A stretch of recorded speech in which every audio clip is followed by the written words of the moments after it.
coming by my channel today. I recently posted a video on my recommended gift ideas of some really cool stuff that I have purchased and use from Amazon.com. And one of the things I had talked about in that video, definitely go check it out. One of the things I had talked about was my favorite brush cleaner by Cinema Secrets, which is this really cool blue color that you can't really see because I decided to film this video when I'm almost out of it and need to repurchase another one.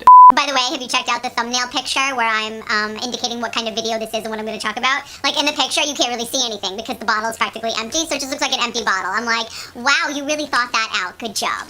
Anyway, so using the Cinema Secrets brush cleaner is my absolute favorite way to clean brushes. You can absolutely run them under the water of a sink. I've posted a video about how you can use a silicone oven mitt that's textured in order to use your brush to kind of rub against it when you're using water and some form of soap. I do clean my brushes under the sink intermittently. I'm not a fan of 100% using all of that running water because that is what will kind of wear away and deteriorate the glue that is holding your brush hairs and fibers together. And so although sometimes, like I'm saying, my brushes do require a very deep cleaning where I will use, for example, either baby shampoo or the cleanser made by Philosophy because those are really gentle yet cleaning and effective.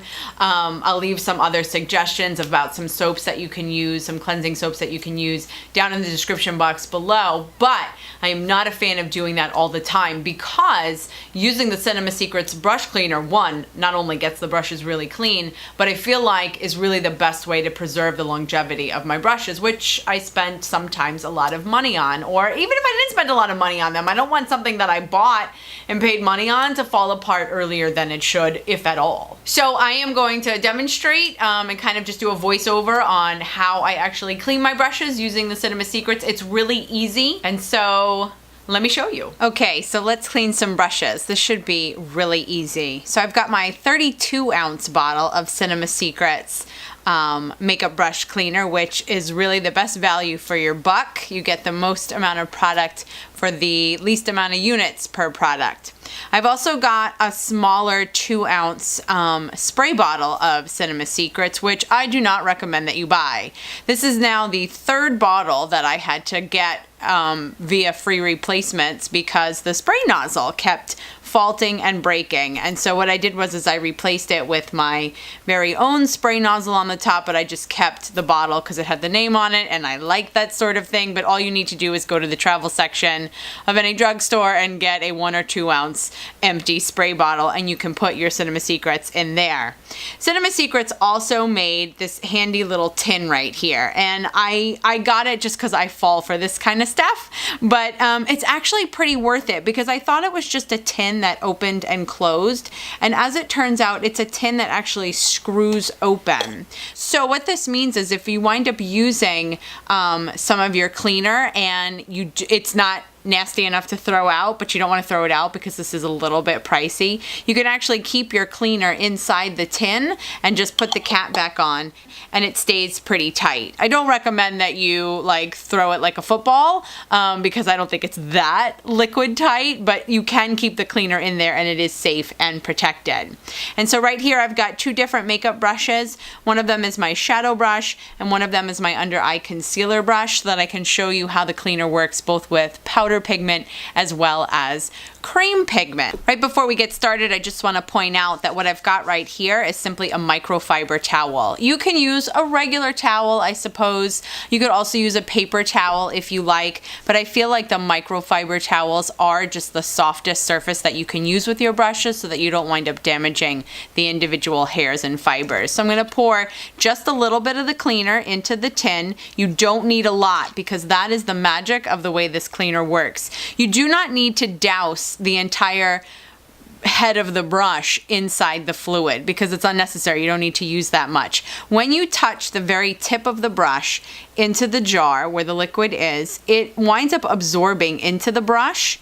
And so you don't, like I said, you don't wind up having to saturate the bristles. We don't want that because that's not necessarily fabulous for them either. So now that the tip was moistened with the cleaner, all you do at this point is simply wipe back and forth so that you can see the pigment and the color coming off of the brush.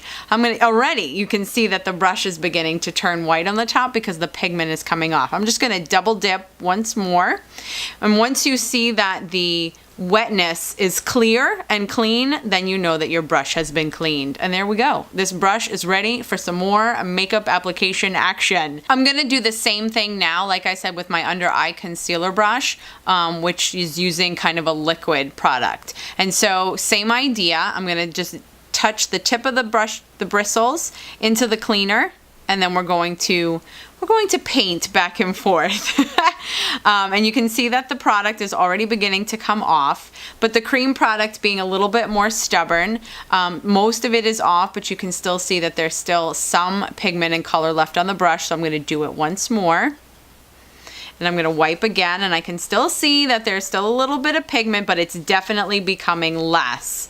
The reason I've got the spray bottle right here is because this is one other way I've determined to use this particular cleaner. The spray, I mean, we don't ever want to let water come into the head of the brush, because that's where the glue and the adhesive is that keeps the brush together. That's why we never want to run the brush under the faucet, straight up and down. So what I do with the spray bottle is I kind of give some concentrated sprays to the center of the brush where I know the most intense pigment is, but yet I'm still not like running it upside down underwater. So same idea. I'm going to go back in once more and just kind of wipe back and forth, and I can see that it's coming up pretty clear right now, and there you have it. The head of the brush is now clean. Because I haven't soaked the head of the brush again with water, these first of all are going to dry super fast because again they haven't been drenched, but that's also the beauty of the Cinema Secrets, is that it is a quick drying nature. I can already feel that the shadow brush is, for all intents and purposes, immediately ready to use. This guy is pretty dry and this guy is definitely on his way. And so because they are not soaked, I simply lay them on my towel in a clean area kind of overnight for my next application come the next morning. And by then they are absolutely 100% dry. So in a nutshell, that is how I clean my makeup brushes. I've been using Cinema Secrets for a while and I have found no adverse effects on my brushes by using that particular cleaner. My brushes are still in really great shape and I find that they become very clean in between uses. So I hope you found that this video was helpful to you. If it was, please give this video a thumbs up, and also please do not forget to subscribe before you go. Thanks again for spending this time with me. Have a really great rest of the day. In the meantime, thanks.